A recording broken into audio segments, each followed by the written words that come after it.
Welcome to our Student Highlight Series. This program is a fireside chat where we invite you to slow down, listen deeply, and get to know the incredible students and leaders who are shaping the future of Native agriculture. In this episode, you'll meet Keona Mason, a 2024 TAF Fellow and a previous TAF intern who is studying agriculture communications. You'll get to hear about how she got started in ag, her recent research, her goals in life, and how TAF has supported her so far. So without further ado, I'll turn it over to Keona.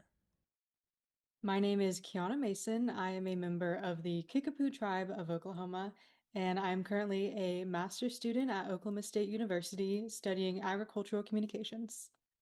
To get us started, could you tell me more of what your childhood was like and how did that develop you into the person you are today? I was adopted in 2005, and my parents previously started up a small swine operation for some of my cousins. So I was really blessed to be put into that family, and I truly found a passion for the swine industry. So I grew up raising and showing pigs, and I was active in 4-H and FFA, and I would say that those things all encompass life skills that I gained, and I'm really proud of that, and I definitely use them through my everyday life. Would you say your family was a big motivator in getting into your education now and staying in ag? I would say that my family has definitely been my strongest motivators and my biggest supporters when it comes to getting a higher education, being involved in agriculture. I think there was a point after high school where I was kind of ready to move on and be done. Um, but you kind of learn that at a certain point, you don't truly leave agriculture, your role just kind of changes. So now, as I'm studying agricultural topics, I continue to help with 4-H and FFA members and their swine operations and stuff like that. So it's really exciting. Why do you think clear communication is important in agriculture today? I think that clear communication is important within agriculture because there's so much misinformation out there. And nowadays, you kind of see anything within the media, whether it be social media or on the news. And I think it's important for me as a communicator to be able to effectively deliver messages to audiences, not just those within agriculture, but also outside. Because as agriculturalists, we should be helping teach others, and we should also be willing to listen to their concerns or answer any questions that they may have. So, communication is definitely a big part of what I do, and I think it's important no matter what your role is within or outside of agriculture. And then where would you like to see yourself 5 or 10 years down the road? While I'm not for sure where I will be in 5 years or in 10 years, I definitely still see myself within agriculture in some aspect, whether that's continuing helping 4-H members, FFA members, working with livestock, helping prep speech contests, or just volunteering within my county or community. I definitely see agriculture staying in my life for the rest of my life. But hopefully, I do have that same drive and that same passion that I do today. So, how would you describe TAF to others that maybe have never heard it before or are interested in applying? TAF is a great organization that I've been able to be a part of.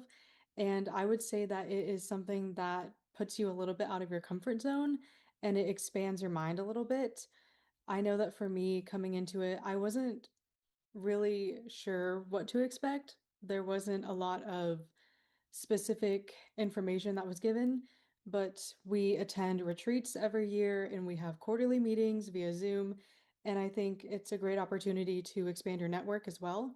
And I would highly recommend it to anyone who is considering applying. So, to kind of expand on that a little bit, do you think TAF is needed? I definitely think that TAF is needed because before TAF, I've never been aware of any program that is specifically for Native youth within agriculture. That's kind of a niche area and an area that I didn't know that I could feel so valued in and feel so important. So I think that a program like this that is targeting those who are also seeking a higher education is very important, and that kind of allows everyone to dive a little bit deeper into their native identities. They can interact with other people, learn about their culture, and also expanding on their agricultural pursuits. Could you describe what your research project was about, maybe some of the results you found from it, or your motivation in starting to research it? For my thesis, I decided to do TAF, and what I'm doing is basically a Q methodology research project, which is a research method that specifically targets people's beliefs, their thoughts, their feelings, and it's kind of learning about the subjectivity of people. So I wanted to study the TAF fellows' perceptions of the program, kind of just seeing like if this is a place where they feel welcomed and they feel included, or maybe they feel a little bit shy about it. Maybe they're ashamed that they didn't know these things that all these other people know. And I wanted to do that just because when I joined the program, I met all of these really cool different people, and they're from different tribes and different areas of the country. And I recognized that they are a little bit more involved in their local tribes than I am, just because I didn't grow up near my tribe. I was in a different area in Oklahoma, but I recognize that that's still valuable and that we all bring something to the table. So I was really curious to see how other people felt within the program. And I think this also can help kind of learn the direction that the program is going and seeing if there needs to be any improvements or just kind of see what's going on. Going off of that, I'm curious, do you feel like you want to be more involved with your tribal nation or Native activities where you are? OSU has like a Native American student club. I have been to, I think, two or three meetings, but I am so involved in, especially in undergrad, I was so involved in other things. And now as a grad student, I'm taking classes, I'm teaching classes, I'm doing my research. So it is just me learning how to kind of balance everything out. But I would like to learn more about my tribe and be more involved there just because being in Stillwater is a little bit closer, physically speaking. My tribe is located in McLeod, which is like an hour out of Stillwater, an hour south. So I would like to learn more, and I kind of have been through my general research for my thesis, which is really exciting. Could you describe what happens at a student retreat and how it builds your connections with fellows?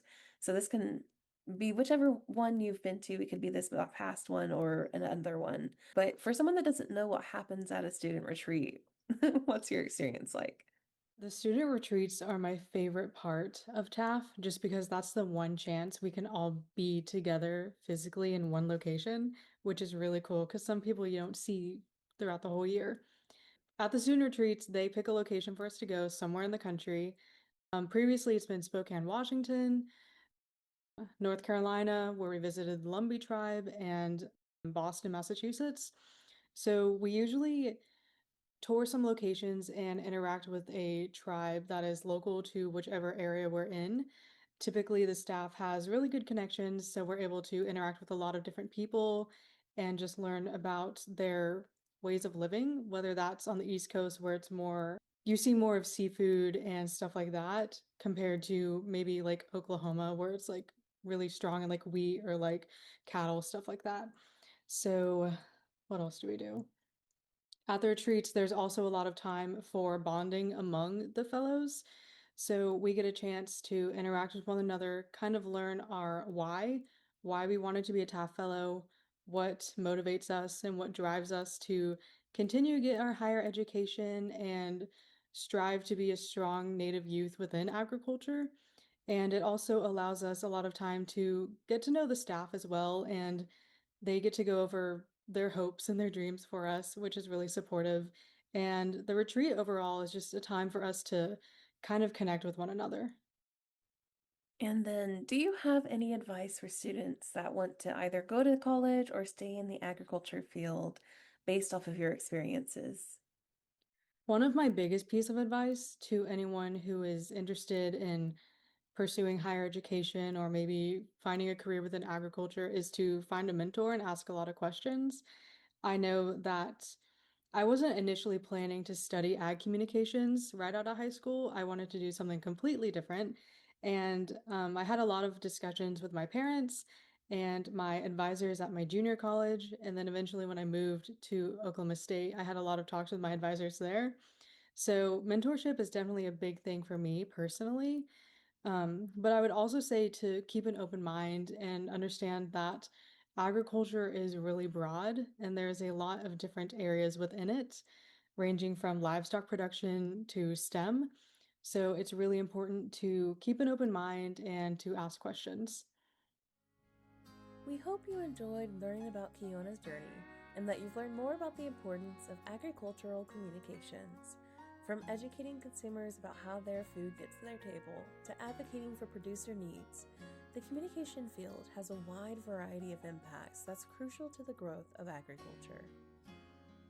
And by creating a space for Native students that connects them with other Native ag professionals across the country, we are setting Native agriculture up for success, not just through industry diversity, but also through connecting future ag leaders within our programming.